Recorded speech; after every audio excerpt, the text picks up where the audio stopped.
大家好，我係 OpenAI 嘅 Christina，歡迎睇到 Agent Builder 101。Agent Builder 係一個全新嘅視覺化工具，用嚟建立 AI 工作流程。你可以連接節點，唔使寫程式碼就可以創建代理。你可以由範本開始，或者由零開始自己砌一個佢仲內置嘅評估功能，等你可以測試同了解你嘅代理表現得點。當你準備好，可以將工作流程匯出成程式碼，或者直接放入你嘅產品入邊。基本上呢度就係你一站式嘅空間，可以用嘅設計、測試同埋快速推出 AI 代理，全部都係視覺化操作。今日我哋會示範點樣建立你第一個代理工作流程，一個幫你安排行程或者揾機票資訊嘅旅遊代理。咁我哋而家就喺 OpenAI 平台開始。每個工作流程都會由一個開始節點開始，你可以喺度設定輸入變數或者狀態變數。今日做旅遊代理，預設設定已經好啱用。嚟緊我將連接咗一個分類器代理，除咗專門嘅航班代理之外，我仲將建立一個專門嘅行程代理。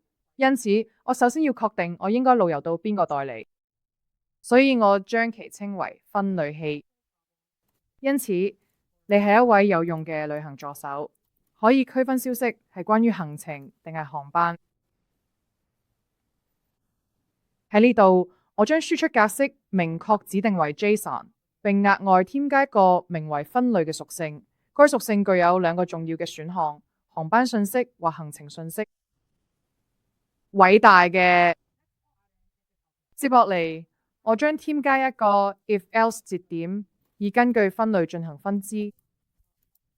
因此，如果解釋之後嘅點分類係航班信息，咁我哋希望分支到航班代理。否則，我哋希望分支到行程代理。因此，我哋將從飛行代理創建一個新節點，並將其稱為飛行代理。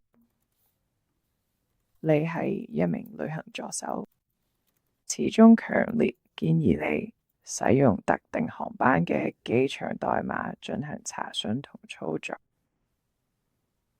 喺呢度，我仲將授予佢訪問網絡搜索嘅權限，咁樣我就可以獲得最新嘅航班信息。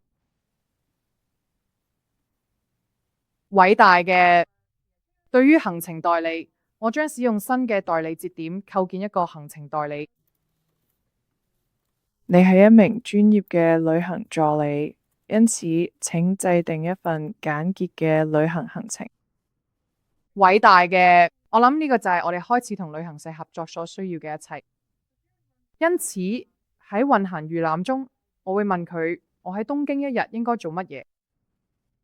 我可以見到信息正通過我哋啱啱建立嘅工作流程，經過分類代理決定應該歸入邊個類別，發現我問嘅關於行程，然後就交俾行程代理，佢就為我整固一個簡潔嘅東京一日遊行程。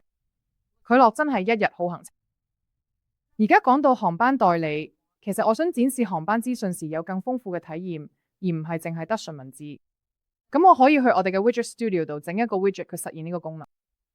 其實我已經設計好咗一個 widget 啦，可以顯示由一個地點去下一個地點嘅航班資訊，連埋所有航班詳情。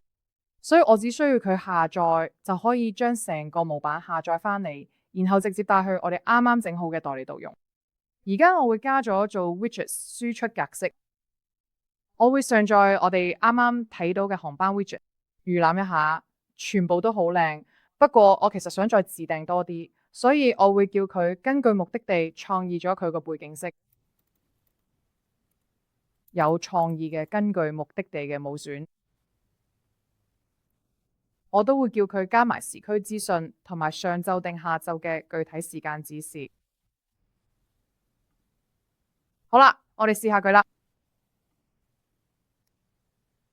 10月7號 SFO 去東京。咁而家我哋又見到佢經過分類器代理判斷，我係問緊航班定行程，決定嘅我係問航班代理，或者話我係問航班，然後上網揾航班俾我，最後用呢個豐富互動嘅方式展示俾我哋。今次嘅決定嘅黃色係代表東京，所以就用喺黃色做背景色。好啦，咁我而家已經整好咗一個我滿意嘅代理，可以直接發佈，我哋就叫佢做 Travel Agent。而家我已經有一個完全部署好，隨時可以用嘅代理。我可以用代理嘅 SDK，你見到呢度有幾多代碼要自己管理，或者我可以直接揀呢個 Workflow ID，用 ChatKit 直接擺入我嘅產品度，就咁啦。希望呢對你有所幫助，請喺評論中留低任何反饋，並且唔好為咗訂閱 OpenAI Devs 而獲取更多嘅產品更新。唔該晒。